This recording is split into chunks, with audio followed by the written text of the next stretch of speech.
Olá, pessoal! Bem-vindos a esta nossa revisão prática. Hoje a gente vai focar em dominar um dos temas mais cruciais e que mais aparecem na atenção primária à saúde, os cuidados no puerpério. Essa nossa explicação aqui não serve só para te ajudar a passar nas provas, viu? É basicamente a fundação clínica para salvar vidas e proteger a saúde das famílias que a gente atende. Então, bora dominar esses conceitos de uma vez por todas. 72. Para vocês terem uma ideia, essa é a taxa de mortalidade materna para cada 100 mil nascidos vivos aqui no Brasil. É um número que assusta, principalmente se a gente comparar com países desenvolvidos onde essa taxa não chega nem a 10. Então, entender esse assunto de ponta a ponta não é só uma questão acadêmica para tirar nota, sabe? É literalmente uma questão de saúde pública fundamental para que a gente consiga evitar essas mortes com intervenções precisas e super custo-efetivas.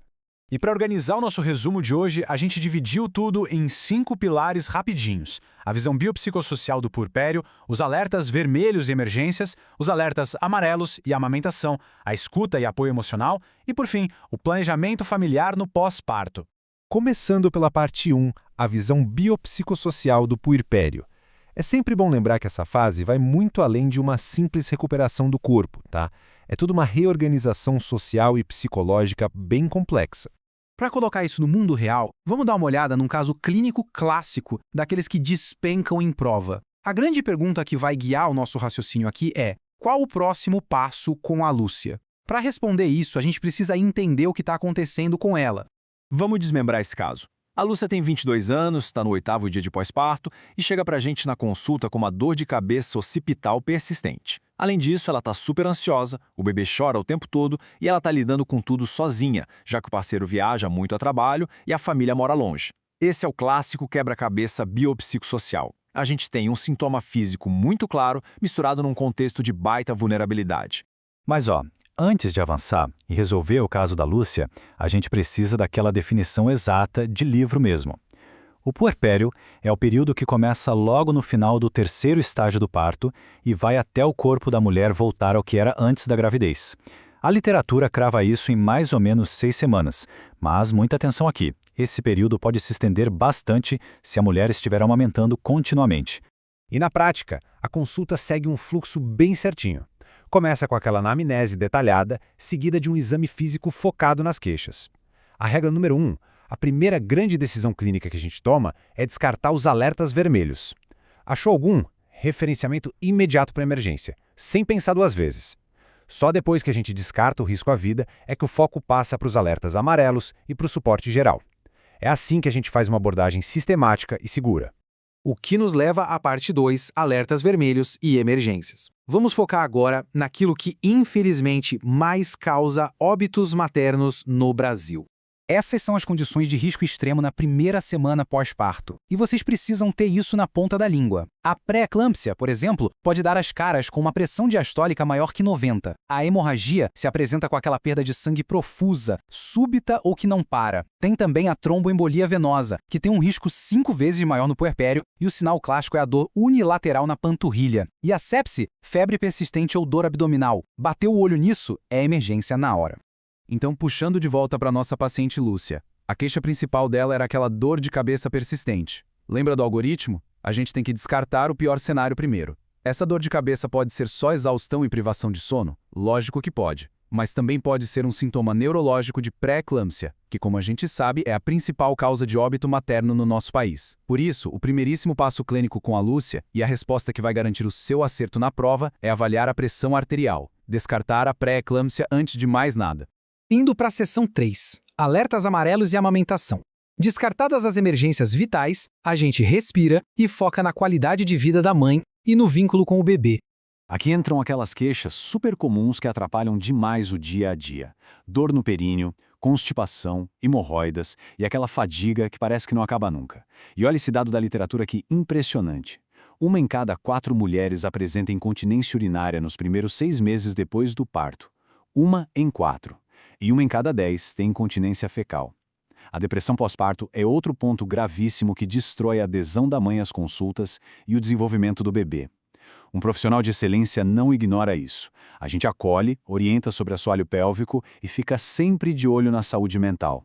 Ainda falando dos alertas amarelos, a amamentação é um prato cheio para a prova, né? E tem uma pegadinha que é clássica. Como diferenciar mamas engurgitadas de mastite? É simples. O engurgitamento geralmente acontece cedinho, ali entre o 3º e o 5º dia. Afeta as duas mamas, fica inchado, dói por causa do leite acumulado, mas é passageiro. Agora, a mastite, ela costuma dar as caras lá pela 2ª semana e quase sempre de um lado só. Tem inflamação localizada, febre e aquele mal-estar no corpo todo.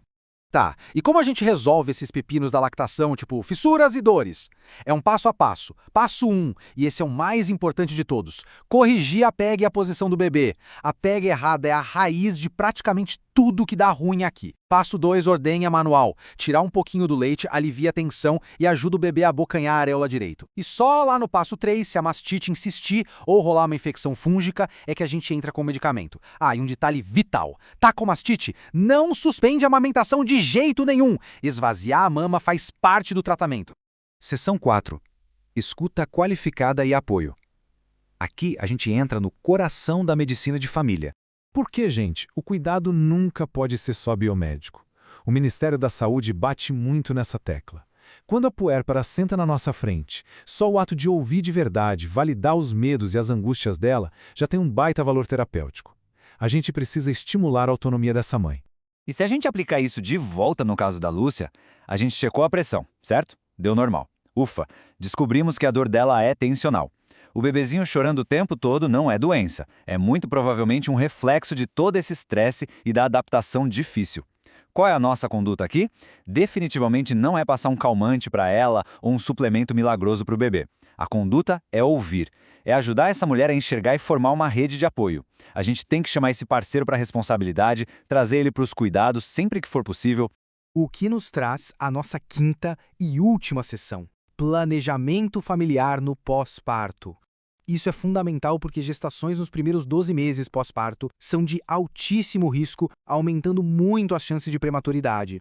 E a literatura traz uns prazos muito, mas muito específicos que vocês precisam memorizar. Olha só, dia 0, logo após o parto, já dá para colocar o DIU de cobre nas primeiras 48 horas. Preservativos também estão liberados desde o dia 0, claro. Lá no dia 21 pós-parto, a gente já pode introduzir com segurança os métodos hormonais que só tem progestagênio, tipo mini pílula ou injetável. E a marca dos 6 meses é justamente quando o método da menorreia da lactação, o LAN, perde aquela eficácia máxima dele.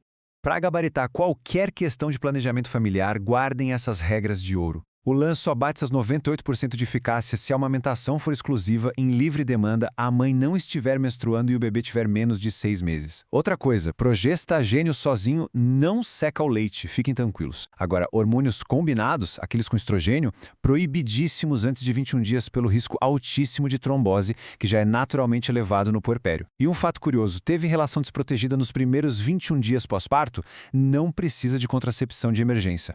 E para fechar a nossa revisão com chave de ouro, eu deixo uma provocação para a gente levar para a vida e para o consultório. É tão comum a equipe toda ficar encantada com o bebezinho, checando o peso, testando o reflexo, e esquecer completamente de perguntar: mãe, como você está se sentindo? Está sentindo dor?